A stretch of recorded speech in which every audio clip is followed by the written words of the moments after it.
ഒരു മൂവന്തി നേരത്ത് തികച്ചും യാദൃശ്ചികമായാണ് ഒരു മിന്നാമിന്നി മുറിയിൽ അങ്ങിങ്ങ് പാറിപ്പറക്കുന്നത് എന്റെ ശ്രദ്ധയിൽപ്പെട്ടത്. പാറി നടന്ന മിന്നാമിന്നി മുറിയിലെ ഭിത്തിയിൽ തട്ടി താഴെ വീണ് നിശ്ചലമായി. കുറച്ചുനേരം കഴിഞ്ഞ് പതുക്കെ ചിറകനക്കാൻ തുടങ്ങി. അതിനോട് എനിക്കൊരു ഓമനത്തം തോന്നുകയും വിരൽത്തുമ്പിൽ കോരിയെടുത്ത് നിദ്രയെ പുൽവാൻ ഇനിയും സമയമുണ്ടല്ലോ, അതുവരെ മിന്നാമിന്നിയുമായി സൗഹൃദം കൂടിയാലോ എന്ന ചിന്തയാൽ അതിന്റെ വർണ്ണാങ്കിതവും മിനുത്തതുമായ ചിറകിൽ പതുക്കെ തലോടി ആ കുഞ്ഞിക്കണ്ണിലേക്ക് നോക്കി ചോദിച്ചു, നിന്നെക്കുറിച്ച് ഞാനൊരു കഥ മെനയട്ടെ എന്ന്. അപ്പോൾ ചിറകനക്കി അവൾ എനിക്ക് അനുവാദം തന്നുകൊണ്ട് പറയുക, ആദ്യം അവളുടെ കഥ പറയാമെന്ന്. ജിജ്ഞാസയാൽ കൺമിഴിഞ്ഞ് ഞാൻ കഥ കേൾക്കാൻ തയ്യാറെടുത്തു. മിന്നാമിന്നികളുടെ കുലത്തിനാകെ അപമാനം വരുത്തിയ കഥയിങ്ങനെ. നിങ്ങളും ആ കഥയൊന്ന് കേൾക്കൂ. കൂട്ടത്തിലെ ഒരു മിന്നാമിന്നി പറഞ്ഞത്രേ, രാത്രി വെളിച്ചം നൽകുന്ന അവരെ പേടിച്ചിട്ടാണ് സൂര്യൻ രാത്രിയിൽ പ്രത്യക്ഷപ്പെടാത്തതെന്ന്. കഥയിതാ. പണ്ട് എന്നു പറഞ്ഞാൽ അനാദികാലത്ത്, വൈദ്യുതിയൊക്കെ വരുന്നതിനു മുന്നേ ഒരു ദിവസം സൂര്യൻ അസ്തമിക്കാറായപ്പോൾ ഭൂമി ഇരുട്ടിലാണ്ടു പോകുമല്ലോന്നോർത്ത് അദ്ദേഹത്തിന് വിഷമമായത്രേ. കാരണം നിത്യനിദാനത്തിന് പുറത്തിറങ്ങിയ ജീവജാലങ്ങൾ മിക്കതും കൂടണഞ്ഞിരുന്നില്ല. അപ്പോൾ ഖിന്നത പൂണ്ട സൂര്യൻ ഉറക്കെ ചോദിച്ചു, എന്റെ അഭാവത്തിൽ ആരുണ്ടെ ഭൂമിയിൽ പ്രകാശം നിറയ്ക്കാനെന്ന്. ഇതുകേട്ട ചന്ദ്രൻ ഉത്തരവാദിത്വം ഏറ്റെടുത്തു.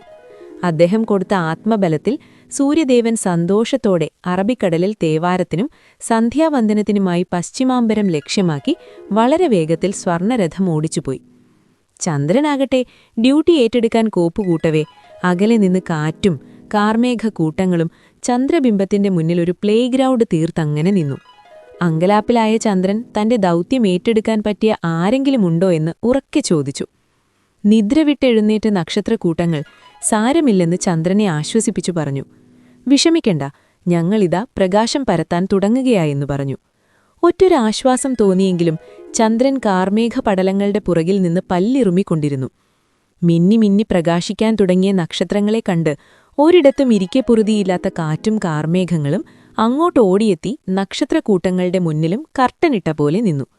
നക്ഷത്രങ്ങളും അങ്കലാപ്പിലായി. 1 by 1 സൂര്യഭഗവാന് വാക്കുകൊടുത്തതല്ലേ, നാളെ സൂര്യഭഗവാന്റെ മുഖത്തെങ്ങനെ നോക്കും?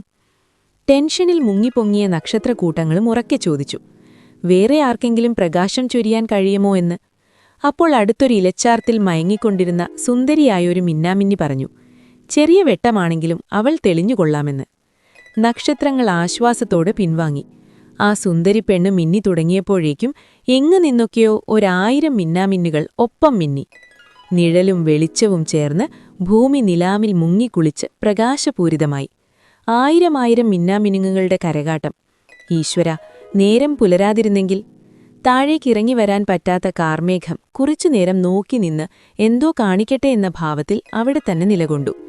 അന്നുമുതൽ ആപത്തിൽ സഹായിച്ച മിന്നാമിന്നുങ്ങുകളും നക്ഷത്രക്കൂട്ടങ്ങളും ചങ്ങാതിമാരായി. മിന്നാമിന്നികൾ അങ്ങനെ സന്തോഷത്തോടെ ജീവിക്കുന്ന കാലം. ക്രിസ്തുവിന്റെ ശിഷ്യഗണത്തിലെ യൂദാസിനെ പോലെ മിന്നാമിന്നി കൂട്ടത്തിലെ ഒരു കുരുത്തം കെട്ട മിന്നാമിന്നിയാ പറഞ്ഞത്, സൂര്യൻ അവരെ പേടിച്ചാണ് രാത്രിയിൽ പ്രത്യക്ഷപ്പെടാത്തതെന്ന്. നിദ്രാദേവി കൺപോളകളെ തഴുകുന്നതറിഞ്ഞ ഞാൻ മിന്നാമിന്നിയെ ആശ്വസിപ്പിക്കാനായി ഇന്നുവരെ ആരും ഒരു മീഡിയകളിലും അങ്ങനെ പറഞ്ഞതായി ഞാൻ കേട്ടിട്ടില്ലെന്ന് പറഞ്ഞു. പെട്ടെന്ന് മിന്നാമിന്നിയിലൊരു സന്തോഷം പൊട്ടിവിരിഞ്ഞ് അവളൊന്ന് ചിറകുകൾ വീശി പ്രകാശിച്ചു. പിന്നെ ഞങ്ങൾ ഇരുവരും പതുക്കെ പതുക്കെ നിദ്രയുടെ കാണാഗയങ്ങളിലേക്ക് മുങ്ങി